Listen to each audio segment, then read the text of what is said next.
So this is the iPhone 10, and I'm sure you've watched some videos on it or seen some reviews already, so I'm not going to focus too much on that, but instead I'm going to focus on the camera quality, comparisons, some video footage, as well as some of the best accessories that you can get for this iPhone. First and foremost, the biggest thing about this new iPhone is the lack of Touch ID, and that comes with a bigger screen and means you now use Face ID. So Face ID is pretty consistent for me. As you can see, it unlocked pretty simply, and it works most of the time. I rarely have to try. The only problems I have with it are when I first wake up in the morning, or if I wake up in the middle of the night. It will occasionally have problems with that, and I think it's just a groggy face look. So with the lack of the home button, all the interactions on the iPhone 10 happen at this function bar down at the bottom of the screen. So let's say I open my camera here real quick. Now I have my camera focused on this table, but say I want to go home, I just slide up from the bottom. It's as simple as that. Here is where many people struggle with the iPhone 10 though, multitasking. And if you watch the demos, they say swipe up and to the right. But most people, they swipe up, hold it for just a few seconds to let it vibrate and pop up, and then hold it down and click the little red button to get rid of the apps. The best way to do this is to put your finger in the bottom left corner and swipe up and over. One fluid motion and it'll come right up. And once again, hold it down until the red negative sign or delete button pops up, and you just swipe up instead of clicking it.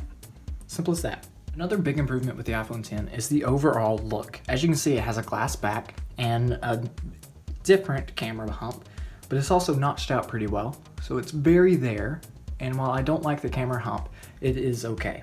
The sides of this space gray version are more of a gunmetal than anything else I can think of, and it has a really beautiful look to it. So that is great.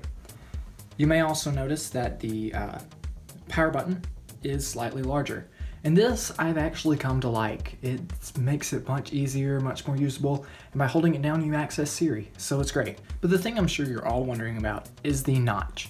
Now some people say that you get used to it and it's not there. Some people say it's always there and you never notice, or you always notice it.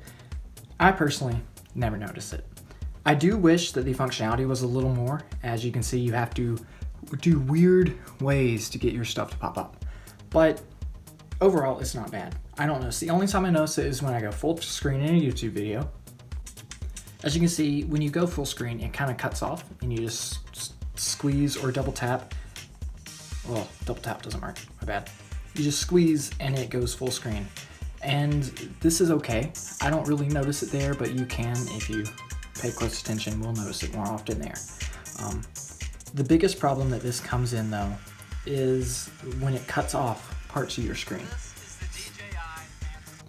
So that can be kind of annoying in YouTube itself, but other than that, it's not that bad. So to check out some photography samples that I've done purely with the iPhone 10 or compared to other iPhones, you can check out my VSCO at vsco.com/ZACKCASH. And now I'll pull up my profile and you can view my journal like right here for the iPhone 10 in particular. Toward the end, I'll show you some videos that were captured on the iPhone 10 actually today, and they were captured in 4K 60 frames per second. So the camera's really good. And if you don't believe me, check out my VSCO or watch till the end of this video to see the rest. So the iPhone 10 is a great phone, and by far the best phone that Apple has ever made. But does that necessarily mean it is the best phone ever made? That's purely up to you to decide.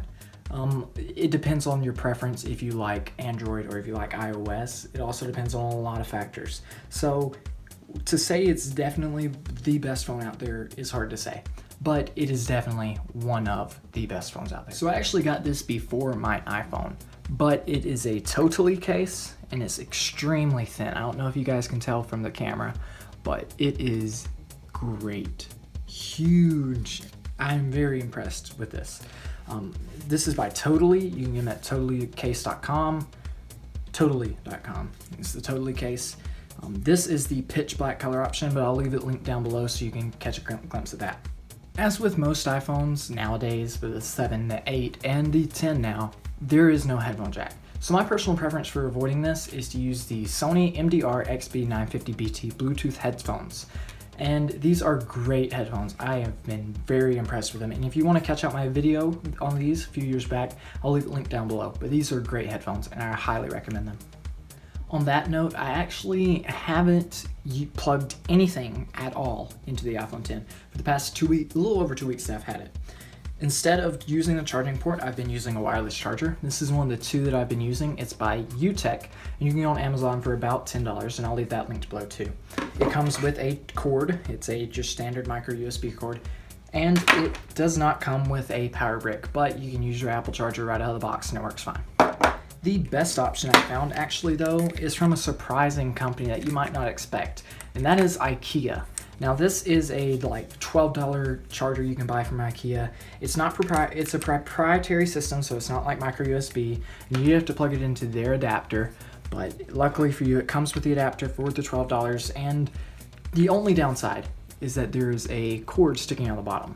The thing is, with this charger, it's not meant to just lay flat on your table. Instead, it's meant that you purchase the hole saw kit from IKEA.